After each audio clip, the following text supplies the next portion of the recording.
All right, we're back. Last segment here. We have Ryan Renz, head track and field coach over at Liberty. Like we said, the Kern Invitational, weather permitting. If there is no rain tomorrow, you guys are going to get this thing off. You have basically 2 heats for almost everything. You got, more with the 100 and the relays and stuff like that. But for the most part, I mean, this is a varsity meet. Starts at 3:30 with the field events and then 4 o'clock on the track. You'd hope to get over about 8 or 9 o'clock tomorrow night. We hope. You hope.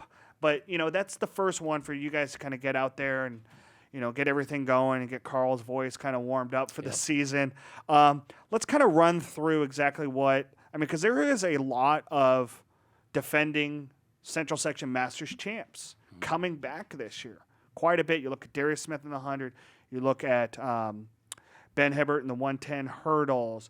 Jaquel Tomlin in the 400, Alicia Viveros, your discus thrower, Dejan Ebert in the long jump over at Ridgeview. I mean, you go down the line, there's a lot coming back. So let's kind of go through it. Let's start off. I know one of the first ones we see is the 1600.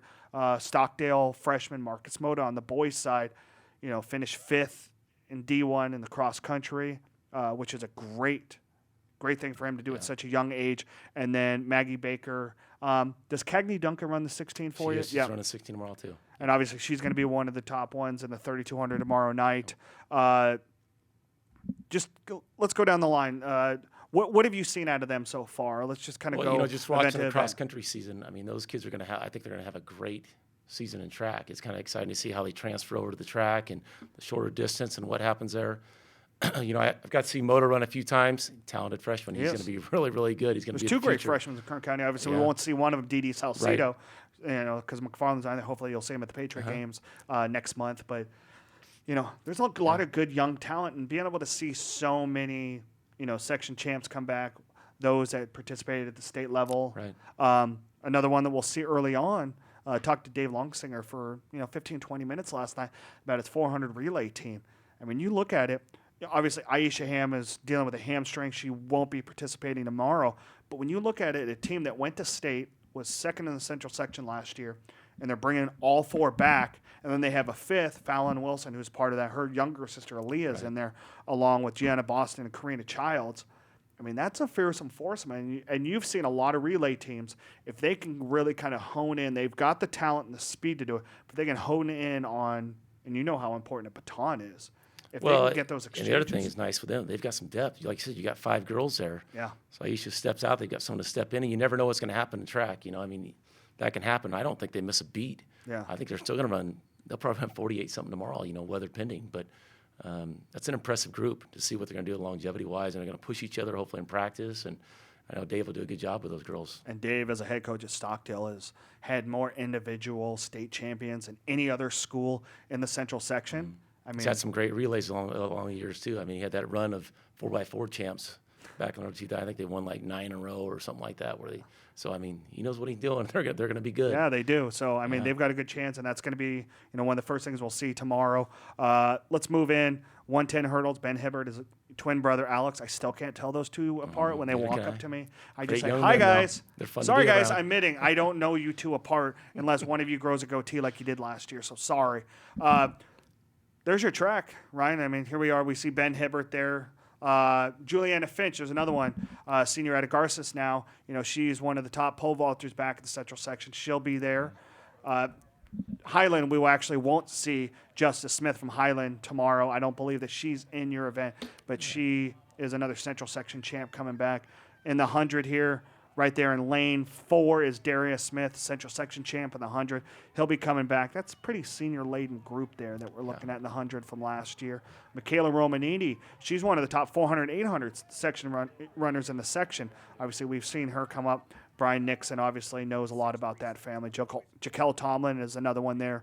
In the 400, he'll be kind of paced by Curtis Threkheld in the 800 and the 400, another guy that we won't see tomorrow because he's going to be up in Dinuba on Saturday, I believe. Okay. So, we won't see him, but, we're going along the lines. I mean, we're talking about a lot of great talent coming back. Cagney obviously won the D3 championship in cross country, and she's going to run for you in the 3200 tomorrow. But one guy that's kind of come out of nowhere is your shot putter and discus thrower, Corbin Cronister. Talk about where Corbin kind of came from. You know what, Corbin, our coach, Rod Cronister, has been with us for a long time. He was at Liberty before I got there, and I'm not sure how long he's been, about 7-8 years. He was a little boy when Dad started coaching and just kind of matured. And if you see him now, he's 6'5", all of 6'5", maybe 6'6". He's a big kid. He's got big old hamlock hands, on him, and he's just gotten better and better. And popped that big 171 early in the year there. Hoping he can be consistent with it. And he's a junior. He's right? a junior, yeah. yes. So is he going to be on the O-line for you in the fall? He played for us last year. He was our left tackle last year. Yeah. Right now, he's not planning on playing football next year. That's got to change. You guys. Yeah, it disappointed us, but it's got to be in his heart, and so we understand that and appreciate that. But doing a heck of a job out there. Dad's done a great job with him over the years and maturing him, and he's kind of coming in his own now. He's kind of matured that big body and kind of getting used to those long levers, and he's gonna have a great year, I hope. On the girls' side, you got another section champ coming back, Alicia Viveros. Yeah, if you've ever met Alicia, I know she's been on here before. Great young lady. She's got it all: brains, smart, just a great athlete, hard worker. Plays volleyball also at Liberty. This year she actually got out of the club scene. I actually saw her. My daughter plays club volleyball, and I saw her at the club practice, kind of meeting with, or kind of visiting with her teammates, which is kind of neat. But not playing this year. I'm sure she missed it a little bit, but really decided to dedicate to track this year and see what she can do. Only a junior, still has a lot of upside for her also.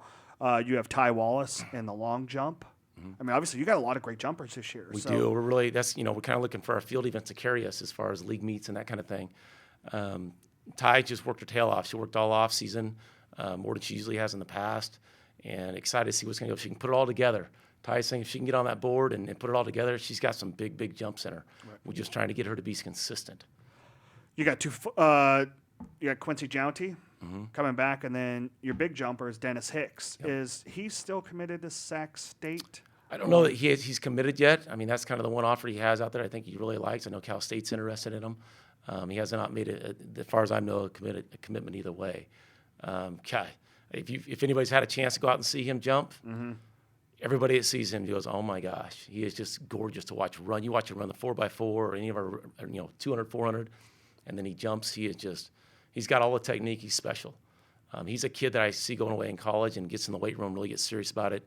He's a 52, 53 more jumper. That's a beautiful facility that Sac State has now, because they've been able to funnel so much money into it because they Olympic trials and different events up there. So if he was up there, obviously I'm going to be a little biased, but is there anybody in the local area that you're excited to see? I know Nick Zandis in the pole vault over at Stockdale. He's one of the 3 decathletes, which is kind of fun to see because it's not a high school event.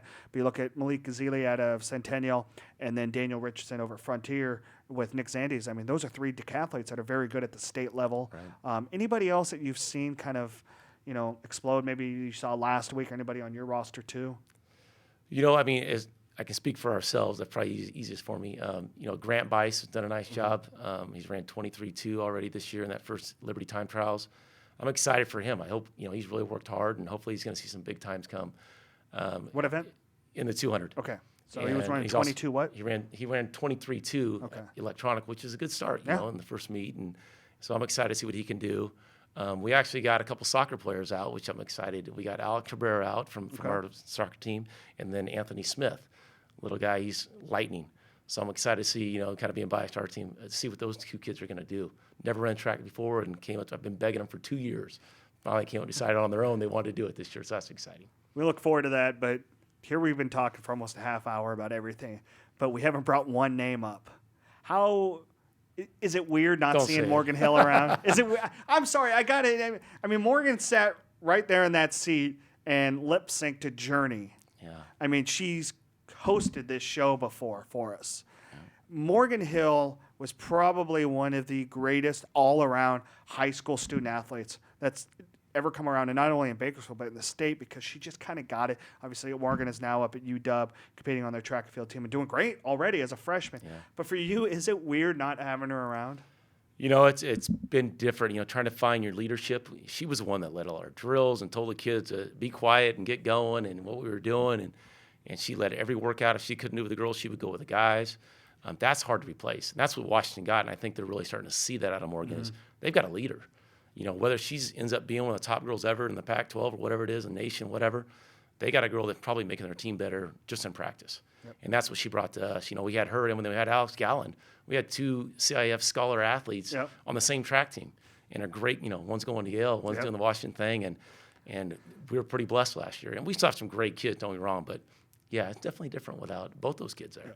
Yeah. And for Bakersfield too, 2-3 years ago, it was Blake kind of, was the track and field athlete in Kern County in the state over at Stockdale. And then last 2 years, it's been Morgan, and then Isaac Trevino came up and won the boys 800, which I still consider the hardest event on the track. Tough. So many things can go wrong in that race between the trials coming into it and the race and strategically putting yourself in the right spot. Without a doubt, a tough race. Who do you see as kind of coming up and being maybe – is it a year where we don't have one big athlete, we just have a lot of great ones? Or is there one, maybe Lawrence White in the long jump kind of comes out of nowhere? Obviously we have Felix Cooper Adamo over at BHS that's there. But is it Lawrence that kind of takes that on? Maybe it's the 4x1 team at Stockdale. Maybe Alicia takes that next turn. Are we going to have one great, or is it going to be a year where we just have hopefully we have a bunch. Really great ones? That'd be neat. We just have I think field event. It's going to be a field event year. It really is. You start looking at everybody. Man, there's a lot of field event kids out there. Well, we had it last year with Bryce Huggins too at BHS. Yeah, we've been very fortunate. 5th, I think, in the state in the long jump. So. Yeah, it might be that year we have a lot of those guys, and not to say we won't get it on the track too. Right. But I think we have a lot of guys that they're going to have a chance to do something in the state meet in those events. And I was talking to Longsinger about it last night. You had a guy like Isaac who was always behind Blake, and then he kind of exploded last year. Maybe you get Curtis Threckhold, who was behind Isaac last year, and Connor Morello out of Clovis. Maybe he comes on and becomes that guy, because everything I've seen out of Curtis, he's a phenomenal athlete. Maybe Dennis does it. Yeah. In the triple jump.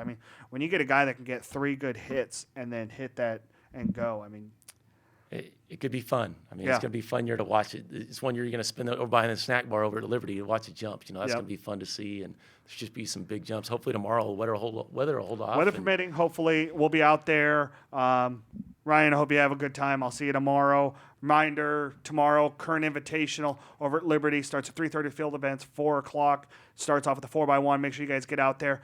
That's it for us. I'm Trevor. We'll be back next week, and then we'll be off for spring break. Thanks to John Farron, our producer, Zach, for calling in. VHS Wrestling, congratulations to Devontae Demison once again for being the 138-pound champion. Ryan Renz, we're out of here. You guys have a great weekend. We'll be right back here next Thursday. Bye.